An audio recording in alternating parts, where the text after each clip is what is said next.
Welcome to the another edition of Market Pulse, which is a joint initiative between SC Securities and Daily FT. I'm Nistar Kasim, the editor of the Daily FT and the host for this edition. We have with us frontier market specialists and the co-founder of Tundra from Sweden, who is co-founder as well as the chief investment officer, Mattias Martinsson, to talk to us about the prospects for equities for both foreign investors as well as Sri Lankans. Mattias is in town to attend the Sri Lanka Investor Forum organized by the Colombo Stock Exchange and the Securities and Exchange Commission. He also made a presentation for all the investors who were present, to about 500, of which about 100 were foreign investors. I'd like to welcome Mattias for Market Pulse. Thank you. I understand that your funds under management is about $1 billion. That's correct. And then I'd like you to sort of help understand how diverse is the portfolio and what is the focus on regional markets in Sri Lanka and Pakistan on this. Just what's the founders, Tundra's focus on, or whether you can share a geographical breakdown of the assets possible? Sure, absolutely. So I think first of all, out of the $1 billion, around 300 million are what we call frontier markets, where Sri Lanka is one part of them. Right. In frontier markets, we have our own definition. So we look, instead of looking at the indices like MSCI has or FTSE indices, we look at the World Bank definition. So where and World Bank divides the world into 4 income categories. Okay. So you have the richest countries of the world, the high income countries, like Sweden, United States. Okay. Then you have the upper middle income countries, which are countries that have come kind of middle way, which are China, Mexico, Brazil. Okay. So the 2 lowest categories, lower middle income countries and low income countries, okay, that is what we define as frontier markets. Okay. So that's 50% of the world's population today. Okay. In 50 years, it's going to be 2/3. Okay. And out of these markets, we have identified 8 or 10 which have reasonably developed equity markets, okay, and who offer a strong long-term growth perspective. Okay. So in our frontier portfolio, the largest market today is Pakistan. Yes. Which is around 1/3. Okay. Then comes Vietnam, which is around 1/6. Okay. And then comes actually Sri Lanka, okay, on 3rd place with 13% of assets approximately. Okay, fine, interesting. And how long have you been investing in Sri Lanka? And what kind of, I'm trying to take your original investment, so what drew you to that particular investment scenario? Yeah. We have been investing in Sri Lanka since 2013 when we launched the fund. Yeah. But I came across Sri Lanka already before that in 2008. Okay. So I was here, a friend took me here, okay, on a kind of a 2-week trip. And I kind of fell in love with the country. But I also saw that there were a lot of interesting companies here. So I've been watching the Sri Lankan equity market for longer than we have been invested. Okay, interesting. How attractive is Sri Lanka, 10 years later, when you compare to some of its peers, regional peers? Well, I think there are, of course, if we look at the other markets where we invest, markets like Pakistan, Indonesia, yeah, Bangladesh, Vietnam, etc. Okay. Those countries are, of course, much larger. They have a larger population. Yes. The population is also younger in those countries. Yes. Those countries are more a case of industrialization, new factories being, yeah, built, etc.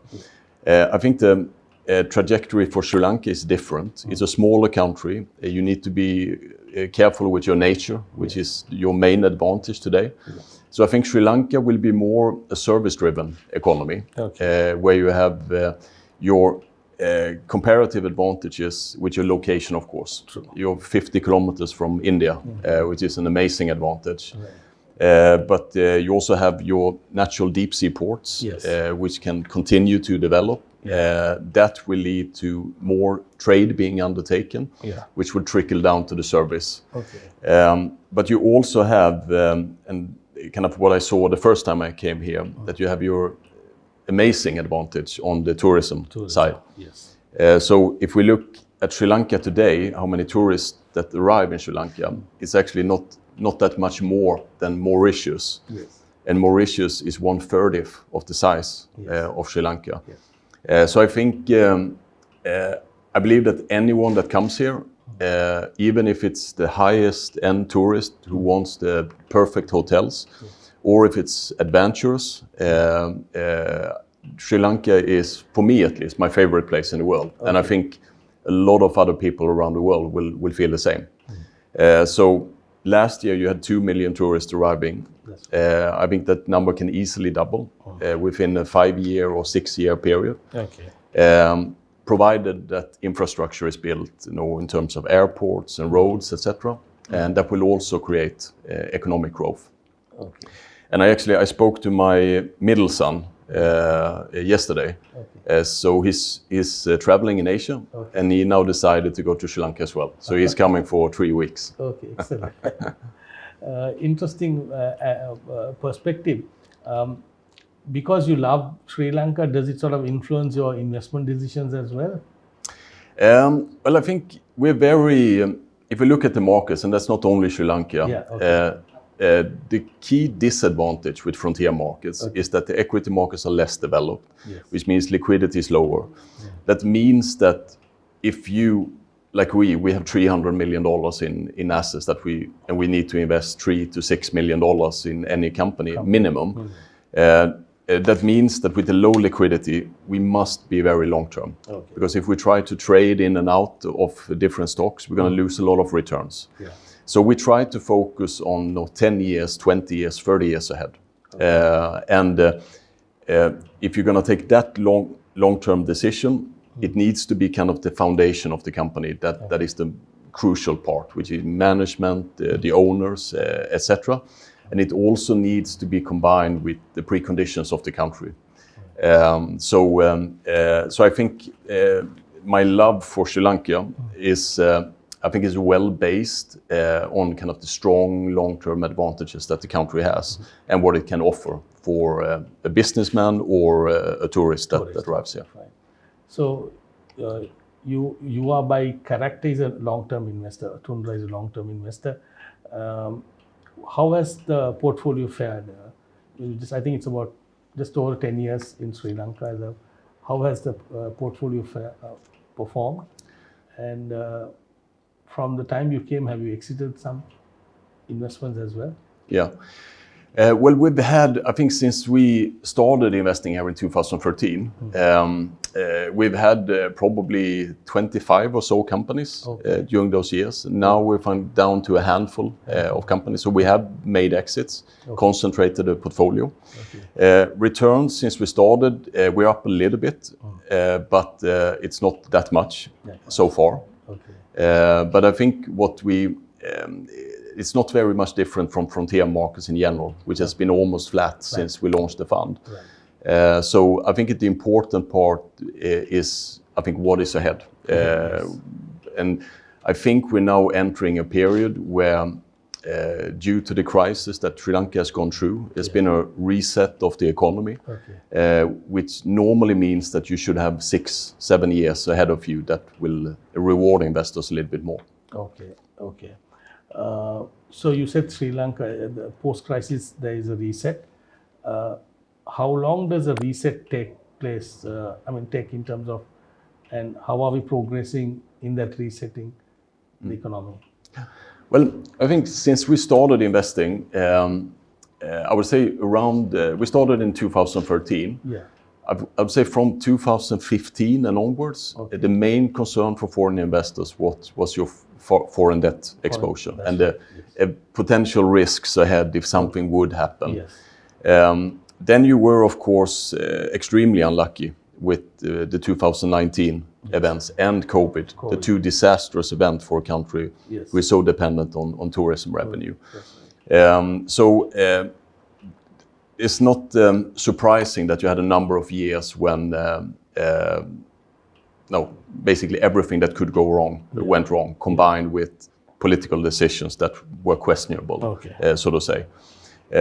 But normally what happens after a crisis like that, and Sweden had also a major crisis in 1992, where we had a managed currency and we had some fixed idea of how to run the economy, which didn't work. But what happens afterwards, after the devaluation, after the debt restructuring, after getting a new political establishment on the ground, is that the clogs that were in the economy have opened up. And that means that I think the natural trajectory of a country like Sri Lanka is upwards.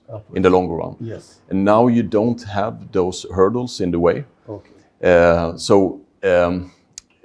As I said yesterday in my presentation, I don't think that it's not about we should grow 7-8% a year. I don't think Sri Lanka is an economy like that. You need to grow carefully, but even though 4% a year, 3 to 5% a year, that's going to bring you significantly higher versus developed markets in the years to come. And I think that that's enough, and it's going to bring prosperity to the people. In this recovery scenario and reset, and then you see an upward trajectory, what sectors sort of you see a high growth potential, which also might be of interest for foreign investors? Well, I think in Sri Lanka, one of the advantages is that you have a lot of listed companies, 285 listed companies. And you think it is very high from a... It's in line with the other markets where we invest, but we want equity markets with a lot of listings, with a long history, because companies that have been listed for a long time, they've learned from their mistakes, and investors are kind of more aware of what questions they should ask. So it normally means higher quality. So Sri Lanka had Ceylon Cold Stores was listed in 1896, I think. So it's kind of a long history, and that's I think that's a good precondition to be able to find companies. And due to the fact that you have so many listed companies, you also have them across different sectors. For Tundra, given that we're so long term and we invest for 10 years, 20 years, 30 years, we prefer companies who can do well over several cycles. That means that we're not so enthusiastic about sectors like cement or kind of cyclical sectors with a lot of price volatility. But I think anything that will kind of be in line with the growing consumer staples, for example, but also financials, of course. The better banks I think is a good investment, and also the renewable energy space, companies that benefit from that, not necessarily only the companies who produce it, but also those who could be suppliers to that industry. Do you see, you have already taken position in some of these sectors, is that what you were saying? Oh yes. You have taken positions already. And any sector that you feel that Tundra hasn't really tapped, or you feel that you have done fairly satisfactory in terms of sectors exposed? No, I think we have quite a diverse portfolio. We have in healthcare, consumer staples, financials, renewable energy. So I'd say that we're pretty well covered for kind of an exposure to the overall development of the economy. So excellent. Usually the expectation from capital markets promoters is to ensure the funds have a high allocation to Sri Lanka. I mean, has that happened over the last few years, or in terms of where Tundra sort of increases its allocation to Sri Lanka listed equities? We actually we were a bit concerned with Sri Lanka in 2019 after the Easter attacks. So from 2019 to 2020, we decreased our positions a bit because we felt that you have also had political happenings in the country. But then we stuck around in the market. So when we entered the crisis, say from mid 2021, somewhere there, when it really the crisis really took hold of the country, I think we had around a 6% position in the country. Okay. So we took some hits on that portfolio, Right. but we also increased a little bit in the early 2022. Okay. So since then the position has grown a bit. Grown a bit.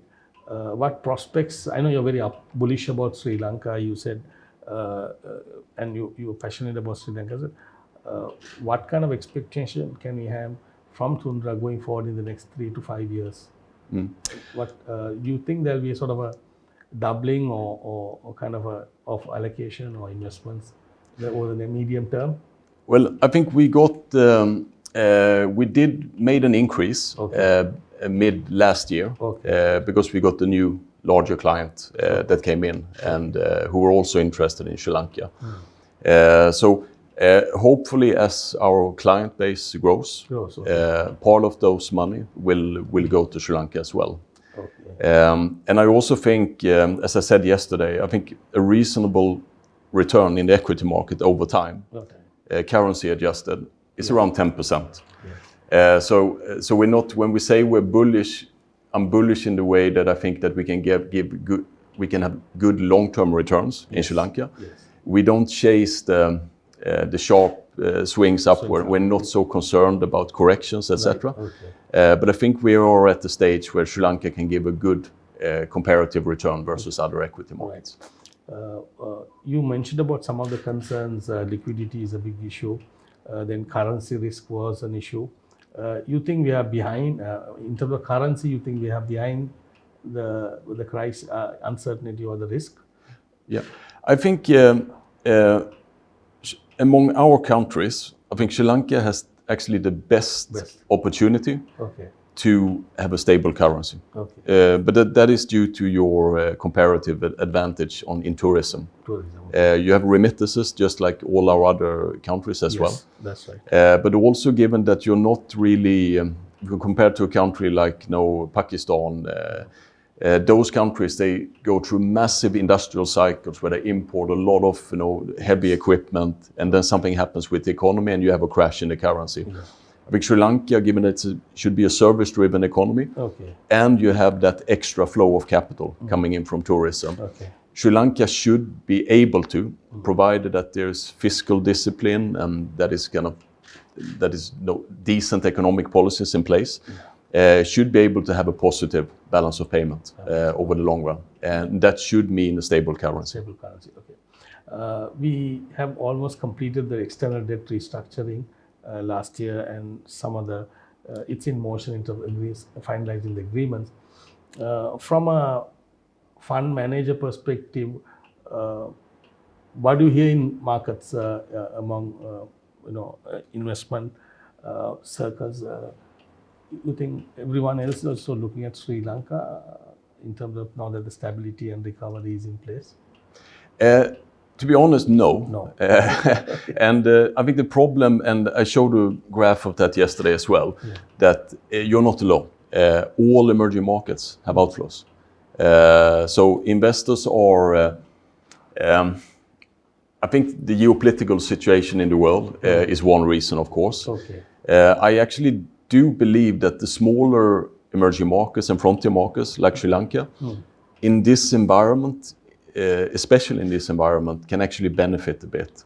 Because what we see is that the main fighters in this geopolitical tension is the US and China. And both are kind of reducing the trade with each other. But they're also increasing their trade with other countries. So we see that in the ASEAN countries. China is increasing trade with them. US is increasing trade with them, and US and China are reducing. So I think Sri Lanka, you're not a threat to the US. I think it's rather someone that they want to be their friend. So I think there are benefits for countries like Sri Lanka. And I think it's also it's important that you maintain kind of a neutral geopolitical stance. You can be a partner to China, you can be a partner to India, you can be a partner to the US. So to have a neutral stance, just like Singapore has done over the years. Yes, you did mention about Singapore as size doesn't matter or doesn't mean everything, but we have been comparing Singapore, trying to follow Singapore model, but we haven't got it right so far. From your perspective, how can Sri Lanka become another Singapore, but might be better than Singapore in terms, because we are a natural resources rich country, and it's with given ourselves. How can Sri Lanka become at least do better in sort of emulating Singapore? Well, I think you have a lot of the preconditions in place. Okay. Location here is actually perfect. Okay. I would say outside the fact that you're just next to India, Yes. and you have kind of the deep sea ports infrastructure, you have good literacy rate, you have good gender equality, you have good education by frontier standard. Yeah. The natural preconditions are in place. What you don't have, you have democracy here in Sri Lanka, which hasn't really been the case maybe in Singapore to the same extent. Yeah. The advantage of having a more autocratic society means that decisions can be taken faster and without the same scrutiny. So it's going to take longer in Sri Lanka. Okay. But I think having you have kind of the natural advantages with the location, you have the tourism coming in, but you also have kind of I would say the qualitative factors. The fact that Sri Lanka is actually a country where people like James, the other fund manager yesterday, and myself, we could actually consider living here, which I love the other countries we invest in as well, but I probably wouldn't bring my family there. Yes. Here I could bring my family. Okay. So it's going to be interesting to see what you can do with the port city, if that can be kind of developed to some sort of financial hub. Yes. Maybe Tundra will have an office here. So I wouldn't exclude it.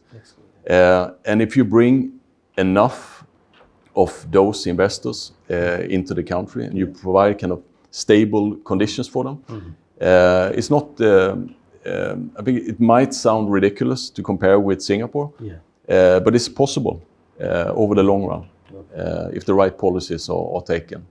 So I wouldn't exclude it. Okay. Politics, always you mentioned about you always factor the political risk. With the recent development in Sri Lanka, peacefully transition of a new government and a very popular government, are you more optimistic about Sri Lanka's political stability? I would say that 1 year ago, one and a half year ago, we highlighted the possible political changes as the major risk, because we didn't know Mr. Dissanayaka. Yes. We didn't know what kind of policies he would put in place. So it was a concern for foreign investors. That kind of changed to euphoria when investors suddenly decided that this is actually a good thing. And I think it's still early to say what is his long-term agenda. He's gotten a lot of political power now, which can be good if it's used in the right way. Indications that we've seen so far is that he's taking sensible decisions, which is approved by corporates in the country. I think especially after a crisis like this, when you have this despair that you had a really, really bad crisis, one of the worst that I've ever seen. I think it's important to kind of also in the mindset of people do a reset and to kind of instill hope of a change. So I think it was important that you got a completely new leader who can kind of start fresh, and where the population also feels that at least he's not going to do the same as all the other political leaders we've had. So I think hope is a very powerful factor, and hopefully he will continue to take the right decisions that will develop Sri Lanka as a nation. That's right. And in terms of, you did spoke about the opportunities. What risks to Sri Lanka be concerned about? We have yes, we are not directly impacted by the global trade war. Any other risks that you feel that Sri Lanka should be, it looks like things are looking good, promising. Sometimes it can also make you very complacent. What kind of risks should Sri Lanka be worried about from a country perspective? Well, I think from a risk perspective, of course, you have your kind of vulnerable from the service side, the tourism side. Yes. I think what happened in 2019 and 2020, those are normally once in a decade events. And you can't really predict them. It's like predicting car crashes. Yeah.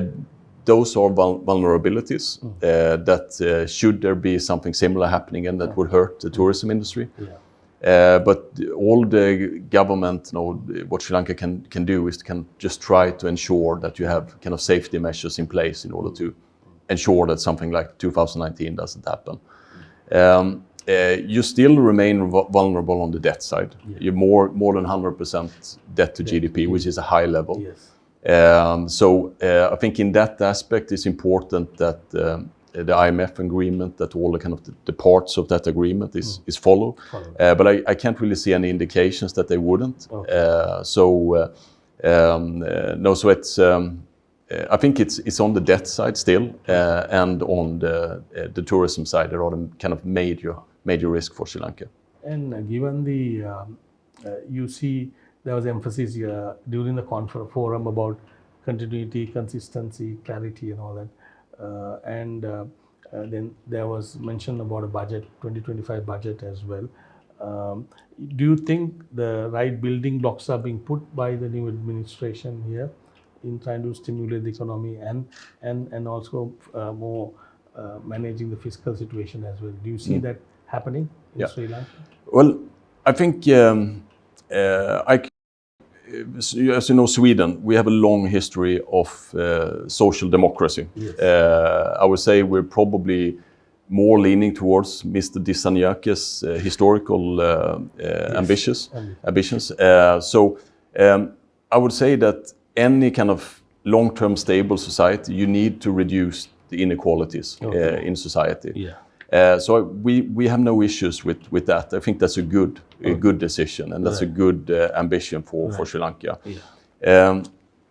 The only important part at this stage now, of course, you can highlight small measures here and there, etc., which is, I think it's the bigger picture that is important, and that is to provide stability. Okay. So the corporates understand what environment will they have in the next 5 years, what will taxation be, what can they import, what can they not, etc. So you can do long-term planning. Yeah. Because if politicians can provide a stable frame ground, that means that corporates can kind of work around that, and they can take long-term decisions, which means investments, which creates jobs. So stability, I would say, is the key, and I think that's what they've achieved so far. Okay.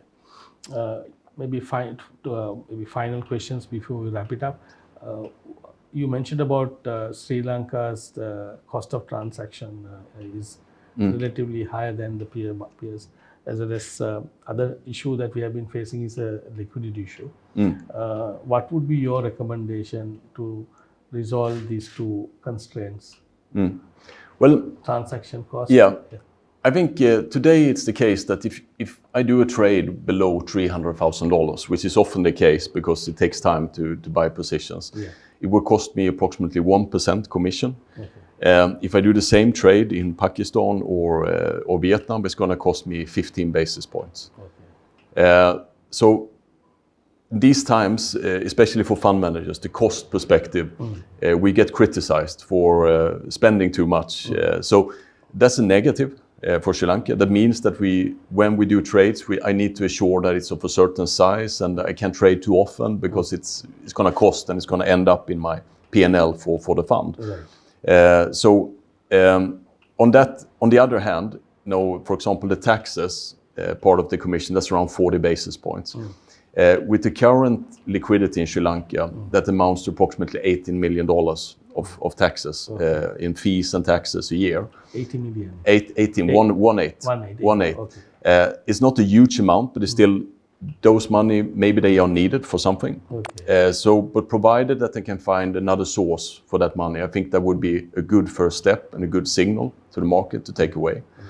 Okay. For the commissions part, that's around 60 basis points, and that's a regulated part. I don't know if that is needed for the brokers to survive, and that is the reason. Then maybe you want to find another way to ensure that you have good enough brokers around you. Because I think the commission side should be able to come down to, say, 10, 15 basis points for large transactions, so that you're on par with the other countries. But it's important, of course, that if you change your cost structure, you need to see what is that money used for, and can we find another way to replace it. In terms of liquidity, by any recommendations, how can Columbus actually improve the liquidity levels? That's one question. Of course, then the long-standing issue about listing state-owned enterprise, partial or full listing. What are your thoughts on that? Well, I think it's of course, if we look, first of all, the size of the equity market means that liquidity can only be so much. Yes. But if we compare to Pakistan, for example, which is more actively traded, so if we take the market cap, we take transaction volume divided by market cap. Okay. Sri Lanka should be able to do around 40 million a day if you have the same activity. Okay. That maybe can be solved by lowering the transaction cost. Okay. I don't know, but I think it would help. But that's definitely an achievable level. For new listings, I wouldn't exclude us participating. I would love to see, for example, the airport listed. Okay. We own airports in other countries. I think that's an asset that we like. Okay. But it needs to be of a certain size. We didn't participate in this pick-me IPO, for example, because we would have owned too much of the company. Okay. So it needs to be a certain size, but larger assets, so maybe an airport company, that could be something. Or a terminal company, shipping terminal company? Yeah, absolutely. We own, to some extent, we have positions there, but I think also we own harbors in general. So that's also something that could be interesting. Okay.